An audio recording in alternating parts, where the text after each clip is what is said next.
guys, good morning. What's the agenda today? Today we're going to the lake.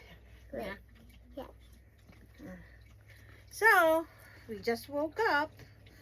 As you can see, we already have a breakfast. What's your breakfast?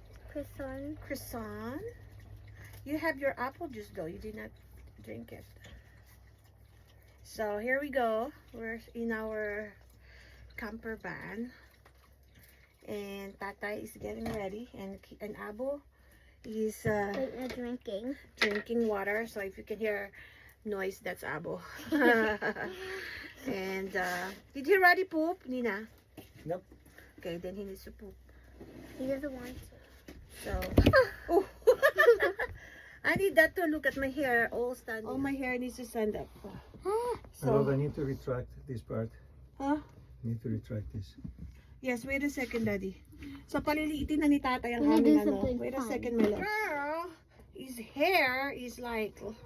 La la la la la la la la la la la la la. It's Good Friday, guys. So, we're here in the mountain. Mamaya ipapakita namin sa'yo. I was Dali lang. sleeping last night. So Yeah, we have a good night's sleep. I was sleeping. We decided if we're gonna sleep in the sleep area or the rest area, and then we decided na no, let's go drive. So we arrived 1 a.m. in the morning last night. Yep. So there you go. And tonight, last night I was sleeping. Today is the adventure day. Today's adventure day. Yesterday was traveling.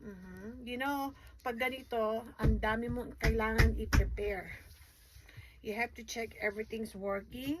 The car. Before you cut Then it you up. fill up with the gas, and then we have to stop by to feed the kids. And then let Abo pee pee, Pee pee poo poo and do So, what he yeah. needs to do. buy last minute stuff like foods or like necessity. So because once when we're in a mountain, we don't have any more access. So that's why. Access to what? To convenience store. Yeah. So that's why. You have to leave the mountain and take like about an hour to go. Yeah. No. So, yeah, that's what we're doing for today. And, update namin kayo sa mga susunod na araw. Yeah, we will update these coming days. That's it, guys. Bye. Have a good day. Have a good day, and maybe later we're gonna update. Yeah, later. Bye.